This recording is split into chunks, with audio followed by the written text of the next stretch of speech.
Hi, I'm Nick. And I'm Chelsea, and welcome to Nick and Chelsea's Gen Excellent Adventure. Chronicling 50-something parents of a 5-year-old during their move from the USA to the UAE. You can also follow along with our journey on our Instagram page, Nick Chelsea's Gen Excellent Adventure, or you can just use the name, same as the podcast, Nick and Chelsea's Gen Excellent Adventure. We have slightly shorter posts there and a little more random. Yeah, and one thing that I don't think we're going to get to here in this episode, but that you can see there is you can see the crazy construction going on right outside our window.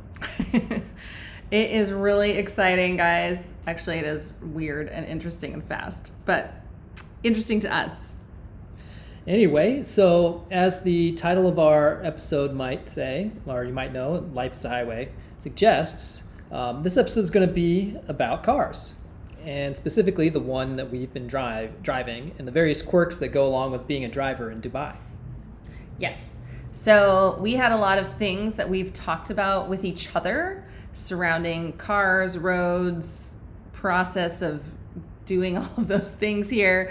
And we were like, you know what? Let's just put it in the podcast, see how it goes. Okay, so the first thing we're going to talk about is the car rental process, because I'm going to mention that everything in Dubai is done over WhatsApp. Okay, so that is like maybe an episode for another day, but everything is done over WhatsApp.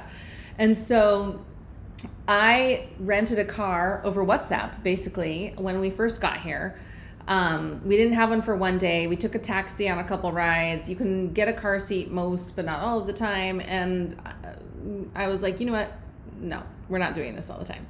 So we rented a car. I didn't know at the time there were teacher discounts, so I didn't ask for one. I just used a place I found referred on some Facebook page. And they were great, honestly. Their prices were quite good for a non-teacher rate. And they didn't really have any crazy administrative fees, which some people have. And they were super nice people to work with. And all of that was through WhatsApp. Like, I had to send them all the materials, documents that way.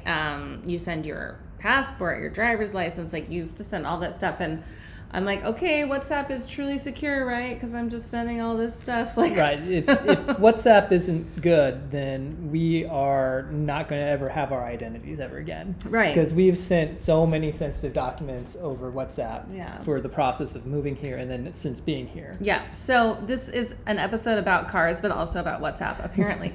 So anyway, we ended up driving a Hyundai Creta for the month, and that was great. It was a bare bones car. We paid about $700 for the month. So everything is expensive in Dubai. People talk about that all the time, and it's true. It often equal to States, sometimes more than States prices, but car rental is actually cheaper. So that's nice. I would say in the States, if you're getting a car, they tend to have more bells and whistles no matter what, if you're renting a car. Here, they have like the basic versions, and you can get the bells and whistles versions. So we're driving a Creta. It does have CarPlay. That's all I really cared about. You do, however, have to use like the original Apple cord, and we have old phones. They have lightning things. So we were like, oh my gosh, do we have one?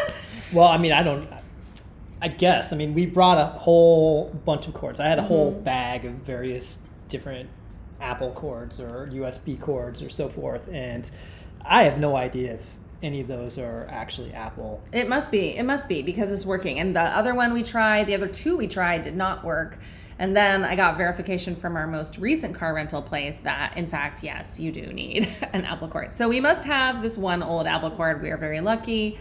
I mean, it's vital because it is vital. You know, you really do need your maps here. Yes, you really do. I suspect that people who have lived here their entire lives are still using maps. Yeah. Given that the roads are changing constantly. I mean, we haven't experienced that yet, but we've talked to people who have lived here for a while, and they talk about how quickly roads can change because of development. Yep. Because of needing to add more lanes or whatever. Mm-hmm. They'll do it in like 3 months. The fact that, and I think we referred to this before, like every entrance and exit off of the highways has like 3 or 4 entrances or exits or ramps of their own. Yeah. So, I mean, knowing which one to take, I mean, it's not something that you're going to pick up right away. No. And we'll talk a little bit more about the maps process, but back to rental cars. Mm-hmm. So you do everything through WhatsApp, and then here is the best part. They deliver the car to you. Now, there's so many car rental agencies, so some of them don't do that, or they'll do it for a fee. But you can find a decently priced car that will from a company that will deliver to you and pick it up. So I was like floored by that, and also, yes, I am into this. This is fantastic. Yeah, and for our situation, I mean, it saves you the price of a taxi ride. Exactly. To go to the place to pick up a car. Yeah, so they send 2 people, 2 cars, and then you keep your car, and then the other one gives a ride back to the person who drove your car. So that was nice. We did that for 1 month, and then we had to get another car, and we decided to do 6 months. And here is the thing. There's all these teacher rates for 9 months, and it's a lot cheaper if you do 9 months than 6 months. But we were like, what if we end up deciding to buy a car? What if we decide we want to stay here longer than 2 years? Then it's worth buying a car. The other culture here is that a lot of people do rent cars long term. Like a lot of teachers do that, and I'm sure other people do too, but my world is the education world. So lots of people do that. One of my coworkers is getting her first car, and she's lived here like 8 years or something. Another one's been here 5 years and still renting a car. We decided we didn't want to do that because that's just like sinking money.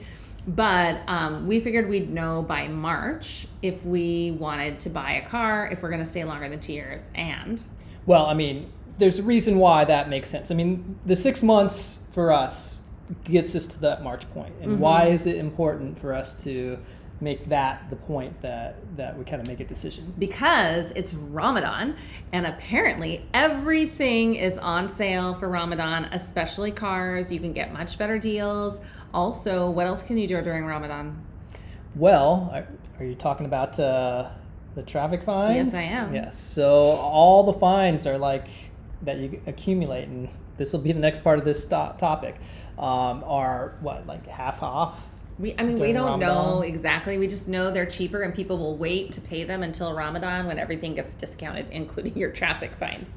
So there's no cops out there pulling anyone over. There's just traffic cameras everywhere. So everyone's license is being scanned all of the time for speed. So we are moving into the next car topic here, and that is the tolls and fines that are like ubiquitous here in Dubai. Mm-hmm. Let's start with the tolls. So mainly for us, I mean, I suspect there's other roads that have tolls as well, but the main road that goes through Dubai is the Sheikh Al Zayed Road. And it is this gigantic, basically 12-lane highway, 6 lanes going each direction. Yeah. And there are tolls at various places along the road, which is normal for anywhere really. But we have a toll station like literally right off of our exit.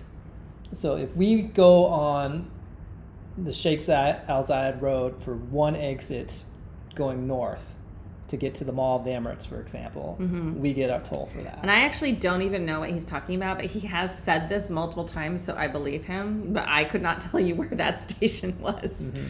But yes, I mean, and so, for instance, Nick did find a route to the Mall of the Emirates without the toll. Well, and that's one thing that you can do is you can set, of course, your maps. Yeah, right, like you can do anywhere. To the avoid tolls. Yeah. Setting. And one thing about maps is that we learned pretty quickly that probably the best one to use here in Dubai is Waze. Yeah, it's like that's what people recommended almost as soon as we got here. Use Waze. They're better at keeping up on the road construction.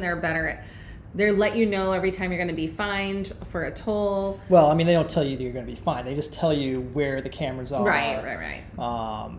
So that you can be aware of the fact that you might be coming into an area where you could be in danger of getting dinged. Yeah. That said, when you're on the highway, there are cameras every Right. It's just half actually kilometer. blocking part of your route because it's constantly saying traffic camera ahead, traffic camera ahead. You're like, cool. There's a lot of them. But Waze is great for that. I find it annoying in that it doesn't give you the same amount of detail for what's coming next as like Apple Maps or Google Maps. I think Google's gotten better. Apple is also decent about this. I think Apple's actually one of the better ones for this. Like if you're turning left from 3 different lanes, which lane should you turn left from? Because you might have to turn right. It doesn't tell you that stuff. And I think the other two both do that. So Waze, make that better. Well, I think I feel a little different. Okay. I mean, I think I've really been able to use Waze pretty well. And the one thing that's really been helpful is it's better at telling you which of those exit ramps to get on. Oh yeah, okay. Or entrance ramps. It's when we had our follies, we were on that time when we were just going around in circles. We were doing that on Google.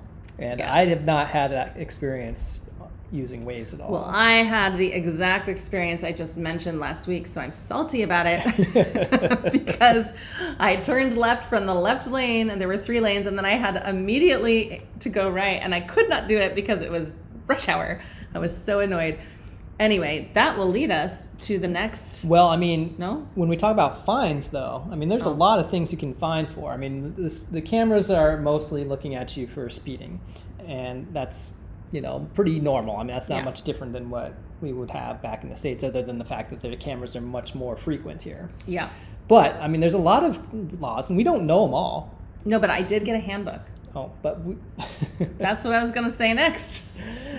But you can get fined for things like, for example, if you are in one of the fast lanes, you have to move over to let somebody going faster than you get by. Or else you can get fined for that. You know what I didn't put in our agenda for today that I should have mentioned? What? Getting my driver's license.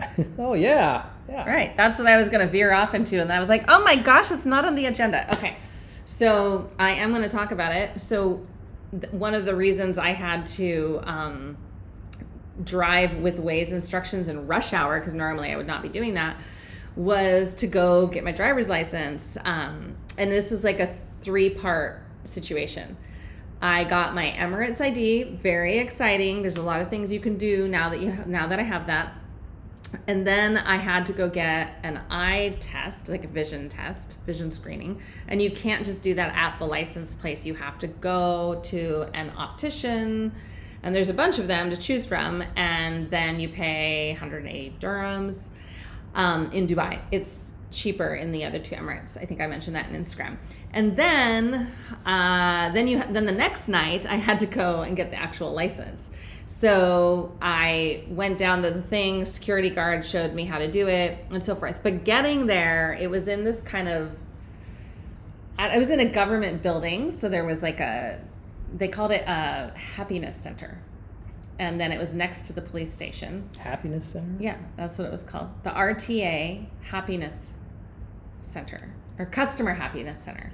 I'm just trying to think about if you tried to call the DMV a happiness center. Yeah, no one in the States would ever use that word accurate. No. Okay, I'm just blabbing. But when there, the nice security guard showed me everything to do on the app. I could have done it all at home. And then you show your phone to the person working. I think it was a local Emirati. And then they punched in some things. And then they told me to go wait for a number. And then when my number was called, it was me and 3 other numbers at the same time. And the woman was like, "You'll be waiting forever if I don't do it this way," which was actually true. And I was really grateful she did it that way. And then eventually somebody just pops out and gives you your license. So if you're from certain countries that have kind of, I don't think reciprocal agreements, but that the UAE has decided, I guess, are fine drivers. I don't know exactly what the reason is, but if you're from the US, you can just get a license pretty easily. You have to pay a bunch. It cost about 1,000 dirhams total, which is about $270. But got it done, got the license, and I really needed that to rent the next car, which came this weekend. So I got it done Friday evening, I think. or no, Thursday evening it was finished, and then we got the car on Saturday. And, you know, we're thankful for that. I mean, we were in a very strange little spot where you really had to accelerate the license thing, because our month was coming up on our first rental car. Yeah. But because you had already gotten your Emirates ID, that meant you had to have your Emirates driver's license in order to re-rent a car. That's right. Rent a new car. And so, because that timing was so forth, I mean, we were really kind of hustling you through the process. Yeah, I was make like, sure that gotta it got go. done. Enjoy parenting without me, because I just kept leaving. But, and this was interesting. I was wearing on Thursday when I went to get my license, I kept on my work clothes because I was like, oh, this is a cute outfit and that'll look good in the picture. Oh, that was unnecessary. I did not need to keep that on because they just use the same photo that is used in everything here for me. So like my Emirates ID has this digital photo and they just transfer that over to your license. So I thought it was interesting. Does it feel like a typical U.S. driver's license photo where you kind of look out of it and dazed and all that? Yes, 100%. Okay, well, that's probably why they do it then, to make sure that they're maintaining that consistency. Yes. So next topic as far as cars go, and this kind of goes back to the fines a little bit. One of the things that you can get fined for is if your car is not clean enough. Yes. We've heard this. And so what happens is that apparently, you know, they want to make sure that, I guess, the city looks as presentable as possible. And so the law is that you can't let your car get too dirtied or you're going to get fined. We don't know how they do this, how they determine if your car is too dirty. We don't know like what level of dirtiness kind of goes over the line and it causes you to get fined. We just know that this is something that happens. And we were doing our best to kind of navigate it because we weren't exactly the world's greatest car cleaners back in the States. No, certainly we were not. And anybody who knows us is aware of this. Sorry. And so this is a new phenomenon for us, you know, having to keep our car basically as clean as possible. And the way that you really are reminded of this is that there are people to wash your car everywhere. Like every mall parking lot you go to, which are all like underground basement lots. Yeah, but also we went to the Spinneys, the grocery store, and they have just covered lot, but it's outside, and they have people there washing cars too. And there's even like we parked our car, we just got it, and we parked our car yesterday in our garage for the apartment building that we live in, and somebody came up to me with a bucket and he was like, do you want to do a regular twice a week car washes? I was like, no, but thanks. Yeah, so and, you know, I'm not opposed to that if we're driving all the time, but we're not. So what they have in the mall parking lots are they have several people who kind of have, would you call it like a cart? I mean, I don't know what you would call it. I mean, it's a great question. You know, kind of, I don't know, motorcycle sized or so forth, except it's, you know, more of a container than having wheels or anything like that. And it has, I'm guessing, water in it and maybe a hose and so forth. And they will kind of move that around in the parking lot to go wash your car while you're off going grocery shopping or while you're off, you know, going to IKEA or whatever. Yeah. And we finally broke down and did this when we were at Spinneys there. Mm-hmm. And it was, at that point, we think we figured out what they were saying, 15 dirham. Well, it did say it on the side. Okay, so 15 dirham is roughly, what, $4? Yeah. So, I mean, that's very inexpensive. Yeah, and then I tipped them, and I could not tell by their reaction if it was a good tip or a bad tip. If they were like, "Are you crazy? Why are you giving me so much money?" Or if they were like, "Are you crazy? You should give me more." I really didn't know. I think I doubled their price. Well, I mean, it's hard because, you know, a lot of these are cash. Yeah. And they don't necessarily have change. So, you know, having, you know, a right tip amount for something that's only $4. I mean, you need to have the, you know, coins or something like that. We don't have any coins. And I'm highly conscious that this is not a well-paid job. You know, like, okay. So, you know, I just don't want to be a jerk. Well, and not just not well paid. I mean, they're in some pretty brutal It's awful conditions. I mean, yeah, they're in the heat. even in the underground ones, I mean, it's hot down there. It's steamy. There's no air. There's no wind. Yeah, no. And it's then, terrible. of course, the people who are outside. Yeah. I mean, it's like, oh my goodness, how are you doing this? But, I think on our first week here, somebody told us they get their car washed every single day because the person comes through their villa community and does it. I was like, whoa, that sounds nice. We don't need that. But, yeah, I mean, we got to the point where there'd been a dust storm or two, and we were like, we got to wash the car. Actually, I was like, we need to wash the car. And you were like, Because if there's anything you should know about Nick, it's that he does not like to spend money. Well, it's called being thrifty. Yeah, he's thrifty. So I was like, okay, but now I can't see very well when I'm driving. And then that's when we really did it.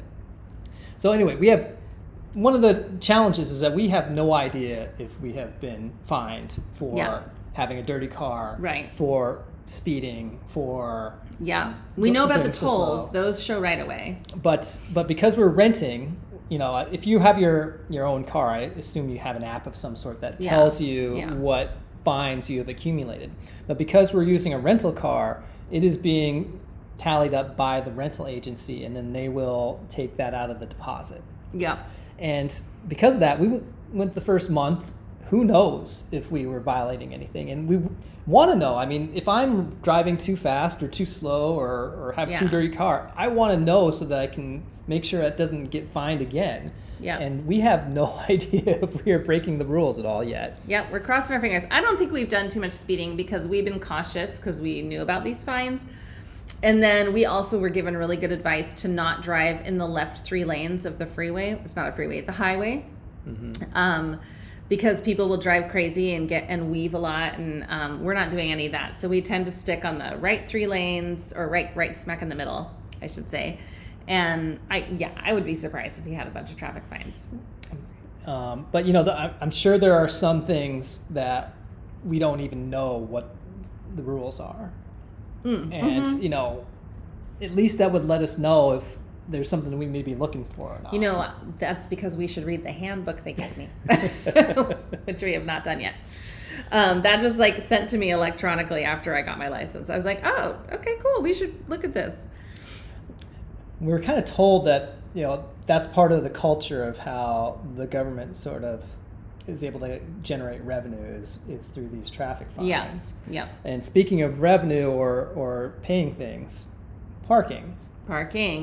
Yes. So somebody told me right after we moved here to get this app because everything is paid parking, like street parking outside of houses that you wouldn't be charged for in many cities. You are charged for here. The fees aren't too bad, but I don't like to pay for parking if I don't have to. I've never liked paying for parking if I don't have to. Other places you play parking at a park, for example. Yes, even some of the parks, not all of them. But you can pay for that there. I've seen completely empty neighborhood streets. Yep. Where the parking on the side of the road is paid parking. Yeah, and actually, for instance, when I went to the Happiness Center, the Customer Happiness Center, I drove around and around because I could not figure out where you park. And then I finally figured out where the parking was. And I had to kind of go several blocks around. And then I was like, it's 20 dirhams? No way. And then I went past the other main entrance and it was 25 for valet. And I was like, no. So then I finally did street parking, which I was avoiding because I would have to pay, but it was only 5 dirhams. So in the end, it was fine. The one place where you don't have to pay to park is in the underground parking lots for malls. Most of them. At least for a while. I mean, they give you a time, like you get 3 hours free or something like that. We have yet to be at a mall long enough, even when we went to a movie, where we were there long enough to where I think we would have had to pay for the parking. So that becomes desirable. Go to the mall. But that's everything. I mean, you're going to the mall for everything anyway, because everything's at a mall. Which is something we never considered would be part of our lives so much, but it is the way here, and it makes sense because those are air conditioned and it's so hot.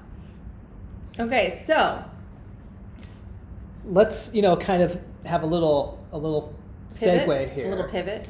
But while you were having your conversation with the agent for the last car rental. Yeah, not the agent, but the driver, the guy Okay. who brought me the car, went through the car and, noted all the nicks and whatnot.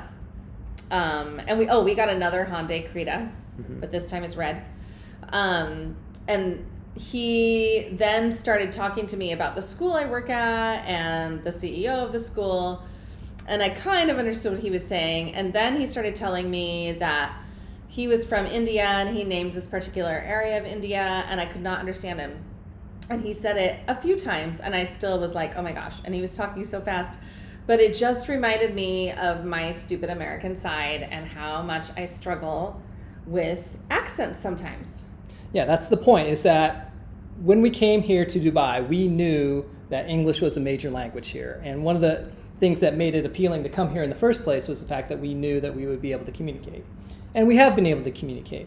But I guess one thing we maybe didn't fully understand is that while everyone speaks English here, we might not necessarily be able to understand exactly what they're saying because we are used to the American English, and we are definitely getting international English here. Yeah, and just when I think I'm getting better at understanding people, and I'm like, yeah, I really understood this person so much better than I did last week, then somebody will come in and speak faster, and I'm like, nope, I still suck.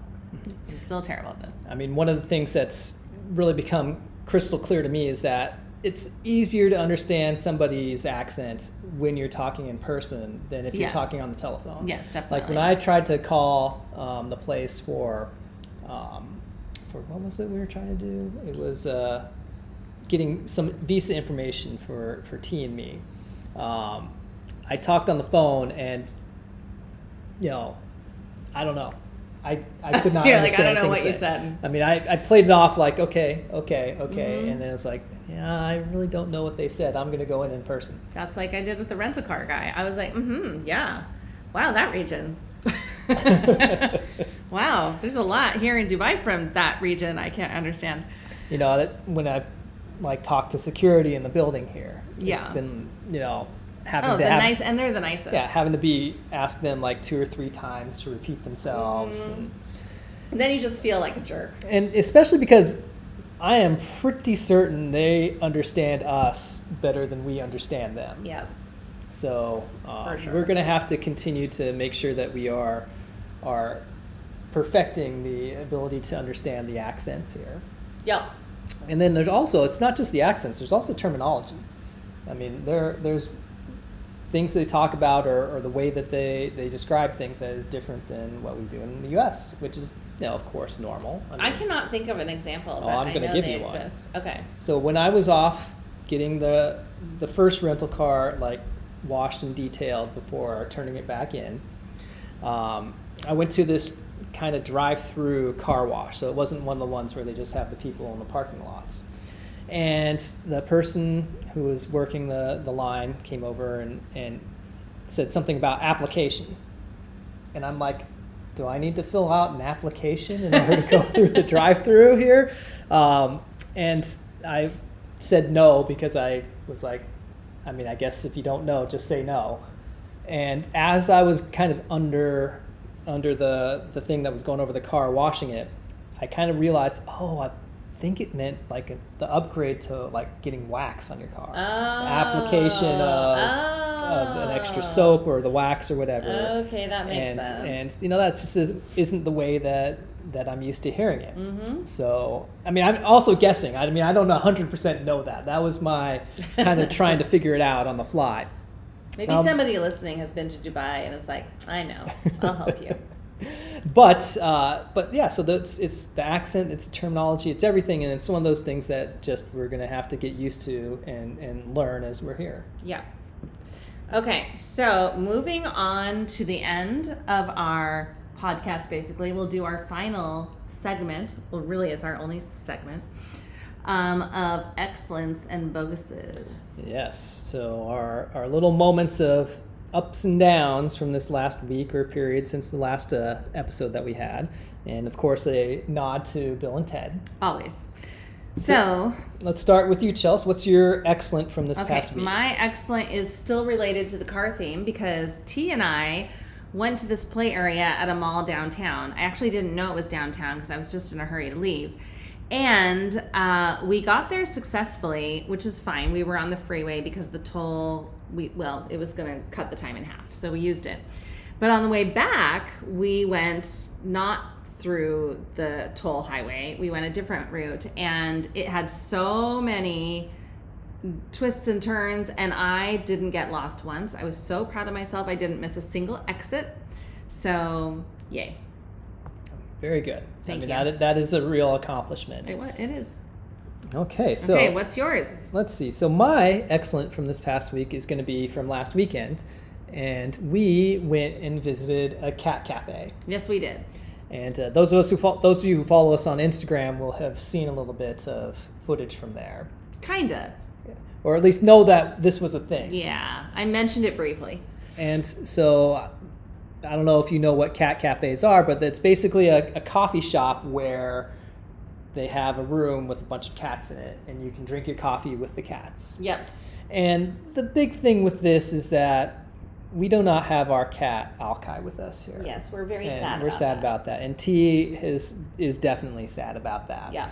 And this was an opportunity to get T in particular to an opportunity to interact with some animals and cats specifically. Yep. And so we went to this place that's really pretty close to where we're staying, Mm-hmm. and went in, and we were the only people in the cat part of the cat cafe while we were there. Yep. So we got all the cats to ourselves, and there was, 15, 20 cats in there? Yeah. Something It like was that. actually amazing. And they had toys that you could have to play with the cats with, and they had all kinds of furniture for them that go up the wall and to the ceiling. Yeah. And that they will come and sit next to you, or the younger ones were very happy to play with T.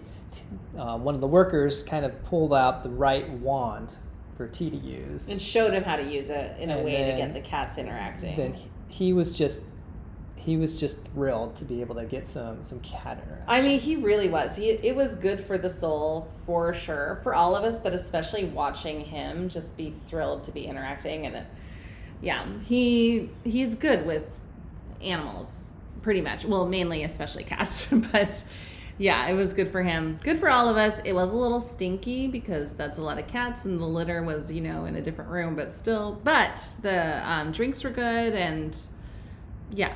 It was a cute place. Yeah, and I appreciated some cat interaction too.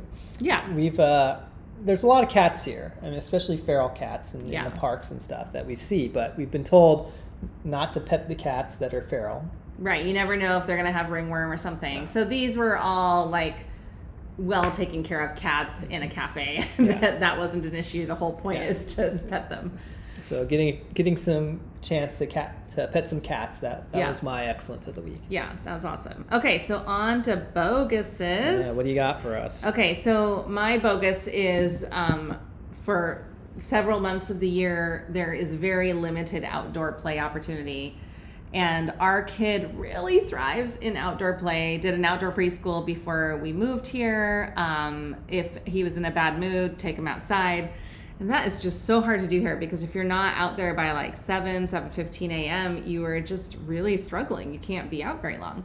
So we have done that. We did it a couple times this weekend, really early in the morning. But in general, not being able to just leave when we're having issues is hard. That's really hard. We have him full time now. I mean, we don't have our support help Right, our grandparent like we used help to. and So stuff. Yeah. we're all together a lot now. Yeah. More than we had been before. And one way of being able to kind of break that up would be to take T to a park. Yep. And just let him play, or he's pretty good about finding people to play with at a park back in the States. Yeah. And those opportunities just aren't the same here. Yeah, they will be in a couple of months, but it's a long time to wait to do something that is so ingrained in our life at home. And- Okay. What is your bogus for the week? Well, and I guess this wraps up the car thing because this sort of has some car aspects to it. But and this is also sort of a self-inflicted bogus. Mm-hmm. But and this happened today, and I was needing to go to the grocery store today, and things kind of got a little busier than I thought they were going to be, and I wasn't able to get out the door until about 1:30. Yeah. Well, knowing that, I knew that would have me coming back right in the middle of the terrible traffic of people coming to pick up their kids at your school, which is right across the street from our apartment. And I've watched the traffic both in the morning and the afternoon and seen just how crazy it is. It's insane. Been so grateful that we are able to walk to school and not have to drive, because it is a madhouse out there. But when I left at 1:30, I was like, you know what? I'm actually going to be okay, because I want to experience this once, just see how bad it is for myself. That's weird. Yeah, it is weird. I'm not sure what possessed me to say, actually, I'm looking forward to this, just to see what it's like. But I was like, okay, I'm going to go ahead and see what it is.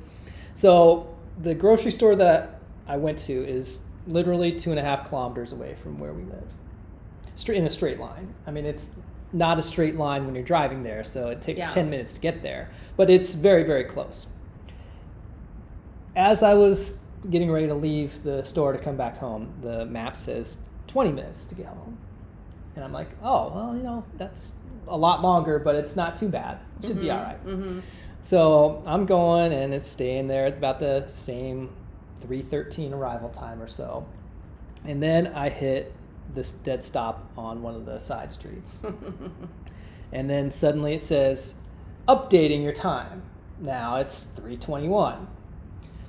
And then I'm sitting there, not moving much, if any at all. And then it's climbing up to 3:25, 3:27, 3:31. And it probably took me, 30 minutes at least. Yeah, for something that's 6 minutes away. To get home. And it was a definite, my goodness, I'm glad that we're not dealing with this on a daily basis, because it was truly horrid. And we're from Seattle. There's bad traffic in Seattle. Yeah. Yeah, this was bad. It's not nearly as big of a city in Seattle, though. It's not the same. But yes, and it is interesting. Yeah, it's interesting. But we don't have to deal with it. You just chose to deal with it. Yeah. Well, like I said, it was a self-inflicted bogus this week, and I'm taking the hit for that. Yeah. Okay, so stay tuned for whatever we talk about in our next episode. It could potentially be bidets. So. Okay, I will prepare myself for that then. Okay, take care. Thanks for listening. And remember to be excellent to each other.